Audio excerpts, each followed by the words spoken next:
Professor Vectheron had 12 limbs and precisely 0 patience for romantic nonsense, which made him spectacularly suited for teaching comparative xenomythology at the Intersystem War College. His species, the Cathrex, had conquered their home system through methodical extermination campaigns that their poets celebrated with the emotional depth of technical manuals. Efficiency was virtue. Survival was victory. Mythology was data. "Observe," Vectheron announced, his primary manipulators gesturing at the holographic display, while his secondary limbs adjusted 3 separate data tablets, the catastrophic delusion at the heart of Terran warrior culture. The human sat in the back row, as humans often did, a species-wide tendency that Vectheron had noted in his private research. Always watching, always recording, never volunteering information until extraction became necessary. This particular specimen wore the standard-issue cadet uniform, with the kind of studied casualness that suggested either supreme confidence or terminal apathy. Vectheron hadn't determined which. The hologram shifted, displaying a medieval Earth Knight in full regalia. "The human knight," Vectheron continued, "represents perhaps the clearest example of a species fundamentally misunderstanding combat's purpose. Observe the symbolic elements, elaborate codes of conduct that actively handicap combat effectiveness, public declarations of intent that eliminate tactical surprise, ritualized challenges that ensure fair fights rather than guaranteed victories. A Krath Cadet, species designation. Obligate warriors who settled disputes through formal combat that could eliminate entire genetic lines, clicked her mandibles in agreement. They fight for concepts, abstract notions, not for survival or territory or genetic propagation." "Precisely." Vectheron's eye clusters focused appreciatively on the Krath. "They subordinate practical victory to ideological consistency. Their greatest heroes are celebrated not for winning, but for how they won. Or more accurately," he paused for effect, "for how beautifully they lost while maintaining their principles." The hologram cycled through images. Horatius at the bridge, Leonidas at Thermopylae, Custer at Little Bighorn, the Alamo defenders, kamikaze pilots, firefighters ascending the Twin Towers. "Each culture produces the same pattern," Vectheron explained. "Warriors who choose certain death over strategic retreat. Heroes defined not by survival, but by sacrifice. Military traditions that valorize hopeless last stands. A Velcor Cadet, species whose mythology consisted entirely of conquest epics, where protagonists survived through superior violence, raised a scaled appendage. Perhaps this explains their poor showing in preliminary combat simulations.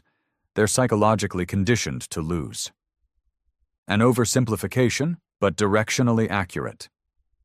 Vectheron appreciated the Velcor's brutal pragmatism.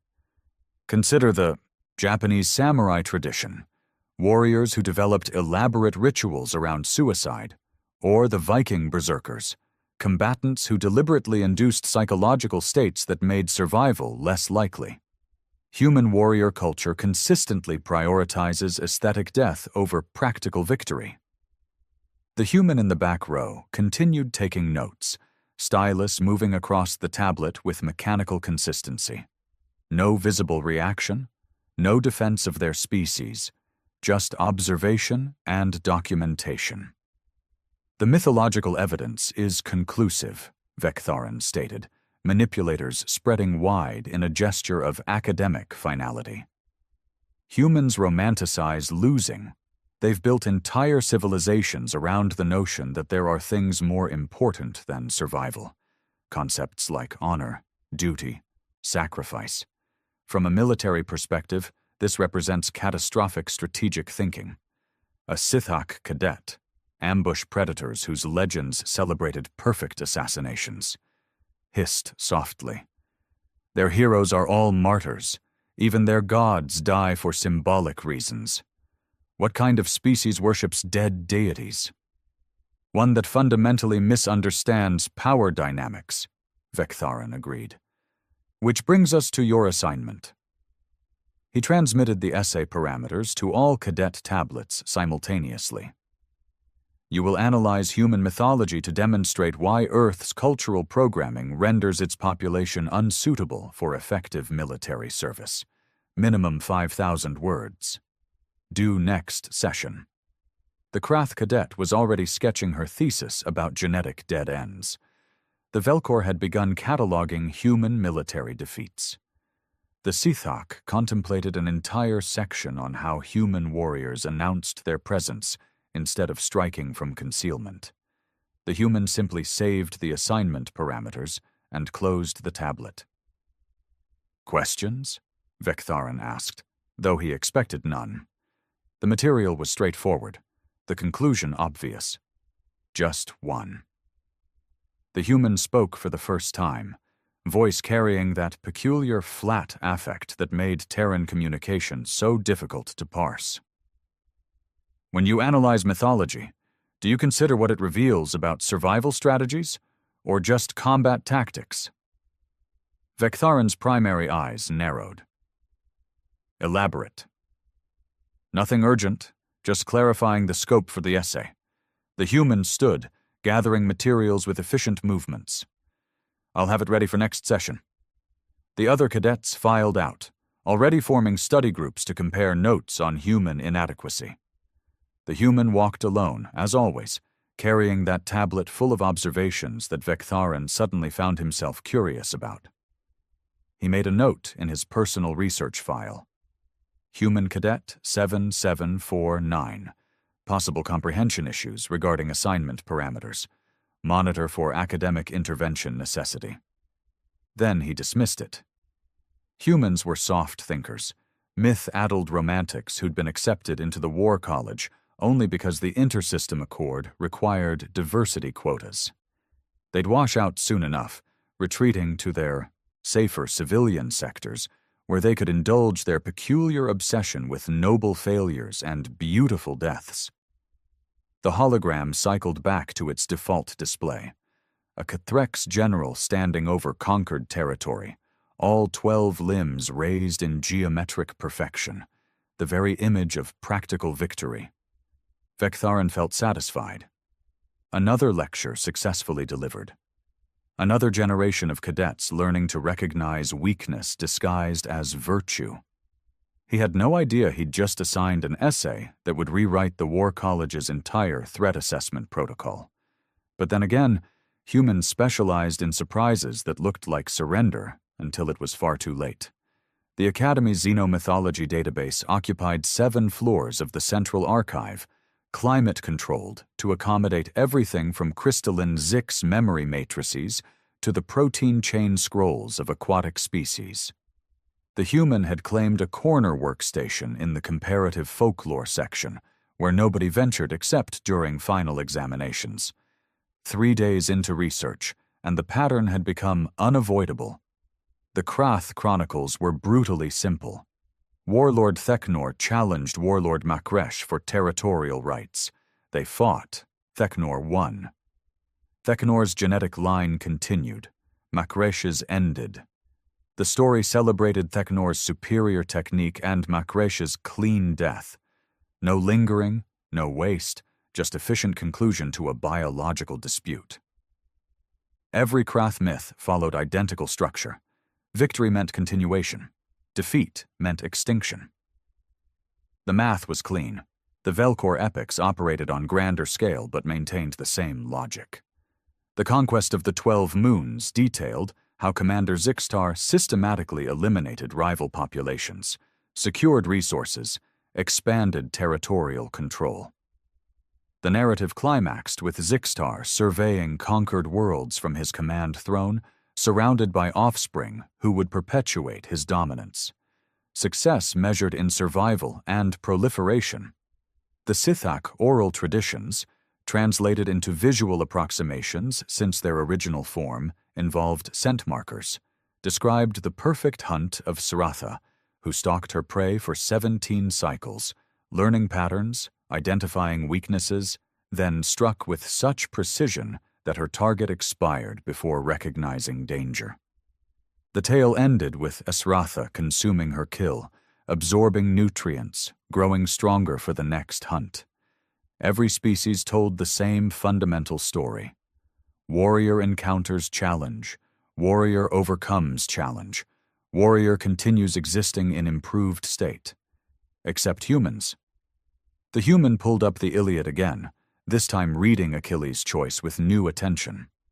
The greatest Greek warrior given explicit options: long, peaceful life in obscurity, or brief, violent glory ending in death.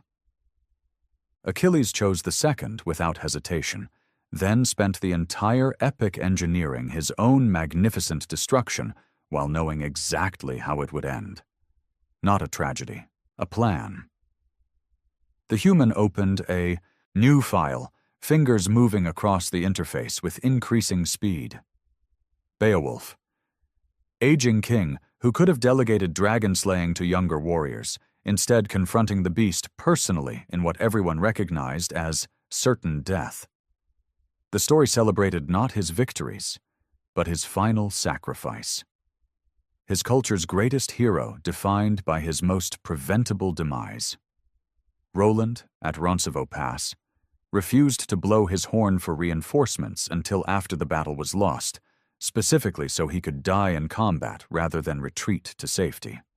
His culture canonized this stupidity as ultimate heroism. The human's thesis began forming, words appearing on screen like evidence at a crime scene. Irish mythology. Cuchulainn, tying himself to a standing stone so he could die upright, still facing enemies. Japanese legends.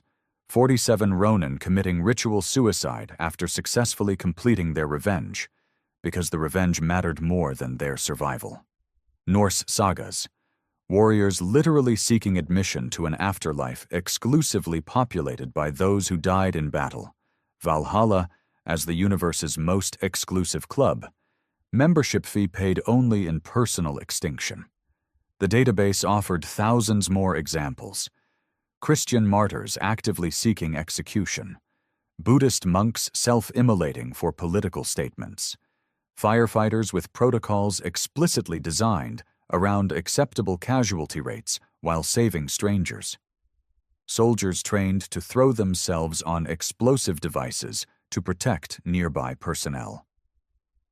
The human cross-referenced military doctrine files, finding confirmation in technical documents. Human combat manuals included entire sections on acceptable losses and necessary sacrifices, phrases that appeared in no other species' strategic literature. The Intersystem Accord's Unified Military Handbook had required special annexes just to accommodate human tactical approaches that assumed friendly casualties as baseline, rather than failure state. A shadow fell across the workstation.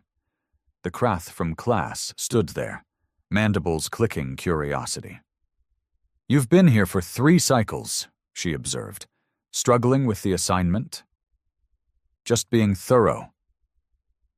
The human didn't look up from the screen, currently displaying Thermopylae tactical analysis. The Krath's optical sensors scanned the open files. "You're examining battles where humans lost. That should make the essay easier. Abundant evidence of their military incompetence." "Sure, incompetence." The human's tone carried something the Krath couldn't quite parse. 300 Spartans versus 2 million Persians. Clear tactical failure." "Exactly. Engaging in unwinnable combat demonstrates poor threat assessment." "And yet," the human said, finally looking up, "every Greek city-state remembered those 300. Built monuments, told stories. 7,000 other Greeks fought at Thermopylae that week. Did you know that? Nobody remembers their names, but everyone knows Leonidas." The Krath's mandibles stopped clicking. "Because he died stupidly. Because he died usefully." The human turned back to the screen. "There's a difference." The Krath stood there another moment, then retreated to her own research station. Something about the human's focus felt wrong, like watching a predator that hadn't revealed its hunting pattern yet. The human kept working, building an argument that inverted everything Vectharan had taught. Thesis forming. Other species fight to live. Humans live to fight in ways that ensure they won't survive it. Supporting evidence accumulating, every human warrior tradition valorized death not as failure, but as completion. The mission mattered. The cause mattered. The story mattered. The warrior was just ammunition, spent in service of something larger. The human pulled up comparative mortality statistics from the Academy's simulations. Krath cadets. 2% fatality rate in training scenarios, considered unacceptably high. Velcor cadets. 0.7% fatality rate, all accidental. Sithak cadets. 0.3% fatality rate, mostly from equipment malfunction. Human cadets. 47% fatality rate in identical scenarios. Not because humans were weaker. The physical assessments showed comparable capabilities. Not because humans were less skilled. The tactical evaluations demonstrated adequate competence. Human cadets died more frequently because they volunteered for fatal scenarios. They chose the suicide missions. They picked the impossible objectives. They treated training simulations like auditions for martyrdom. The Academy's psychological evaluation teams had flagged this as concerning behavior. Recommended intervention. Suggested remedial training to correct the self-destructive tendency. They'd completely missed the point. The human saved the file, outline complete. The essay would argue something Vectharan hadn't anticipated. Humans weren't failing at warrior culture. They'd perfected something infinitely more dangerous. Warriors who considered their own death a tactical advantage rather than a tactical failure. Time to write the assignment nobody was expecting. The workstation's chronometer indicated 4th cycle evening. The archive had emptied except for one dedicated researcher, building a case that would disturb everyone who read it. Outside, the War College continued training the next generation of inter-system military leadership, confident in their understanding of human limitations. Inside, a human finished documenting why that confidence was the most dangerous assumption any of them had ever made. The seminar chamber had been designed for intellectual discourse, not existential discomfort, but the latter was definitely winning. 8 cadets had already presented their analyses of human mythological deficiency, each more confident than the last, each citing different evidence to reach the same conclusion. Earth produced lovers, not fighters. Poets, not predators. Professor Vectharan had nodded approvingly through all of them. Then the human stood up. "My thesis," the human began, voice level and conversational, "is that previous presentations have fundamentally misidentified the problem. Humans don't breed warriors. We breed weapons with built-in obsolescence. The Velcor cadet who'd presented immediately before, a thorough examination of how human military defeats outnumbered victories, made a confusion gesture. That's essentially what we all concluded. Humans are inadequate combatants." "No." The human activated the presentation display. "You've confused delivery mechanism with payload. Humans aren't inadequate. We're purpose-designed for single-use deployment. The first slide showed a simple equation. Warrior value equals combat effectiveness times survival duration. Every species here calculates warrior value this way," the human continued. "Train a soldier, deploy them repeatedly, maximize return on investment. Your myths reflect this. Heroes who survive, conquer, then rule what they've won. Practical, efficient, logical." Vectharan's primary eyes narrowed. This wasn't the essay he'd assigned. The equation transformed. Warrior value equals combat effectiveness times story duration. Humans recalculated. We don't measure warrior value by how long they survive. We measure by how long they're remembered. Achilles' dead at Troy has generated more combat motivation across 3 millennia than every living Krath general combined. The Spartans at Thermopylae accomplished more through dying than they ever could have through living. Every Greek city-state that might have surrendered to Persia instead fought harder, specifically because 300 men made their deaths matter more than Persian numerical advantage. The Sithak cadet's tail twitched irritation. You're romanticizing failure. Spartans lost that battle. Sparta won that war. The human's correction was mild, but absolute. Persians never conquered Greece. The 300 didn't need to survive. They needed to become a story that made survival seem cowardly by comparison. Mission accomplished. New images cycled through. Horatius destroying the bridge while standing on the wrong side. Ku Chulainn binding himself upright to die on his feet. The Alamo defenders who could have retreated but chose to anchor American rage instead. Japanese pilots who turned themselves into guided missiles. The September 11th firefighters who climbed toward certain death because the alternative was letting others die alone. Every human warrior tradition operates on the same principle, the human explained. The warrior's death isn't failure, it's detonation. We don't preserve our fighters, we spend them, strategically, deliberately, in ways that produce maximum psychological impact on both allies and enemies.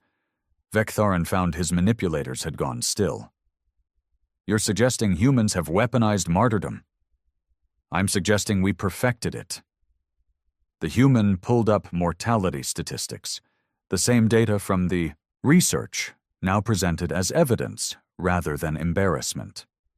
Human cadets die in training simulations at rates 47 times higher than Krath, 67 times higher than Velkor, and 156 times higher than Sithak. Your evaluation teams flagged this as psychological dysfunction requiring intervention. Because it is, the Krath cadet interrupted. Seeking death in non-lethal scenarios indicates broken survival instinct. Or, the human countered, it indicates training for actual deployment conditions. You practice to survive. We practice to die effectively. When your cadets encounter a fatal scenario, they're experiencing failure. When human cadets encounter the same scenario, we're finally getting to rehearse our actual combat role. The chamber had gone very quiet. The 47% of human cadets who died in simulations. The human let that number hover. They volunteered for every fatal scenario, competed for them. Your species treat those simulations as disasters to avoid. We treat them as opportunities to test whether our deaths would achieve tactical objectives. Professor Vektharin's voice emerged carefully measured. You're describing a species that's evolved suicide tactics as primary military doctrine. Evolved?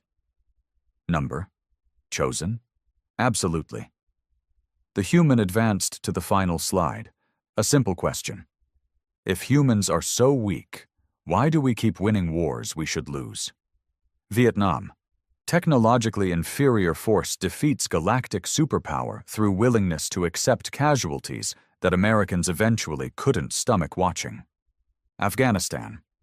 Tribal warriors with obsolete weapons outlast 2 successive empires because they'll die for their territory longer than invaders will die for occupation. Winter War. Finland holds off Soviet invasion specifically because Finnish soldiers treated their deaths as acceptable cost, while Soviet command structure couldn't justify the losses. The aggressive Velkor cadet, who'd challenged humans earlier, finally spoke. Historical anomalies, exceptions proving the rule.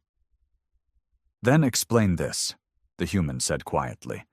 Every species here has won more battles than humans. You've all conquered more territory, achieved greater military efficiency.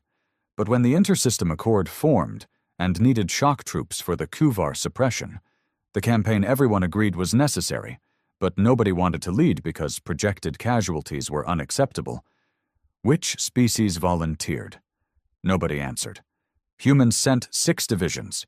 We took 83% casualties. We won. And when the Accord's military historians analyzed the campaign, they concluded human forces succeeded specifically because we implemented tactics no other species would consider. Tactics that assumed friendly deaths as features rather than bugs. We didn't break when units got annihilated. We just sent the next wave with recordings of how the previous wave died, turning each death into psychological ammunition for whoever came after. Vektharan's dozen limbs had arranged themselves into a posture his species reserved for recognizing predators. What exactly are you arguing? That you've mistaken a feature for a flaw. The human deactivated the display. Humans don't have warriors. We have martyrs with tactical training. We don't fight to survive. We fight to become stories that make others fight harder. Every human who dies in combat successfully weaponizes their death, turning it into rage for allies, horror for enemies, and motivation for the next generation who will treat their own lives just as expendable. The human sat down. Your mythology doesn't prove we're weak, Professor. It proves we've spent 10,000 years perfecting something you never needed to consider. How to make death more operationally valuable than survival. The silence that followed wasn't intellectual. It was the kind that occurs when prey realizes the apex predator was there all along, just waiting for everyone to stop looking. The Velcor Cadet stood, scales rippling aggression patterns. Theoretical nonsense. If humans are so lethally disposable, why accept you into this academy at all? Why not just point you at enemies and let you self-destruct? The human's expression didn't change. You're assuming this is my first enrollment. Vektharan's manipulators twitched. Explain. Cadet 7749, current designation. The human pulled up academy records with casual familiarity. Previously, Cadet 3891, terminated in the Dagara Trench simulation when I stayed behind to manually override cooling systems while the rest of the squad evacuated. Before that, Cadet 1247, killed providing covering fire during the contested station breach exercise, held position until ammunition depletion, allowed 14 other cadets to complete objectives. The seminar chamber's temperature seemed to drop. Those were training accidents, the Krath cadet said, mandibles frozen mid-click. Equipment malfunctions, statistical inevitabilities. No. The human's correction carried no emphasis, which somehow made it worse. Those were accepted outcomes. The simulations designate certain scenarios as unsurvivable. Someone has to die for mission success. Your species analyze these scenarios, calculate optimal avoidance strategies, mark them as design flaws requiring correction. Humans volunteer. We compete for them. That's... Vektharan searched for appropriate classification. That's treating academy training as actual warfare. Because for us, it is. The human gestured at the other cadets. You're here learning to win and survive. We're here learning to lose and matter. Every fatal simulation teaches us how to make our deaths count, where to position ourselves for maximum coverage, how long we can hold before biological function ceases, what final communications inspire subsequent forces most effectively. The Sithak cadets' camouflage patterns flickered distress. The Academy's psychological services approved your re-enrollment after 2 training deaths? They flagged it as concerning. The human pulled up evaluation reports. Recommended additional counseling to address inappropriate risk tolerance and insufficient self-preservation instinct. Never occurred to them that from human perspective, I'm not broken, I'm practicing. Each death refines technique. This iteration, I'm testing whether verbal communication during termination sequences affects ally morale more than silent sacrifice. You're experimenting with your own demise, Vektharan stated. We all are. every human in this academy. The human deactivated the display. Check the statistics. Humans request transfers into the most dangerous training programs. We gravitate toward scenarios with highest mortality projections. We don't wash out due to fear, we wash out due to death. And then we re-enroll under new designations and try again with improved methodology. The Velcor cadets' scales had shifted to patterns indicating threat reassessment. In actual warfare, if humans deploy these martyr tactics, what prevents complete species extinction? Replacement rate. The humans' answer was immediate. Earth produces enough humans that we can afford combat losses that would devastate your populations. We're not an endangered species rationing warriors. We're a production line manufacturing motivated casualties. Every generation grows up hearing stories of previous generations' beautiful deaths and lines up eager to contribute their own. It's sustainable because we've culturally normalized extinction at individual level to ensure survival at species level. That's horrifying, the Krath cadet whispered. That's victory. The human stood again, collecting materials. You asked what I'd do in real war. Here's the answer. Whatever generates the most useful story for whoever comes after me. Maybe I hold an impossible position long enough that reinforcements arrive inspired by my refusal to retreat. Maybe I destroy critical infrastructure knowing I won't survive the blast radius, but neither will enemy capability. Maybe I just die in a way that makes my squad angry enough to fight 10% harder, which across 10,000 squads means we win engagements we'd otherwise lose. Vektharan felt his teaching paradigms reorganizing in real time. You're describing warfare as collaborative suicide with strategic narrative goals. We're describing warfare as we've always practiced it, the human corrected. You just mistook our tactics for mythology. Those weren't stories about what humans value. Those were training manuals for how we operate. Every myth teaches the same lesson. Your death can accomplish more than your life if you die correctly. The human moved toward the exit, then paused. Professor, you should update your lecture. Humans don't have warriors. We have resources that think, fight, and self-terminate on command.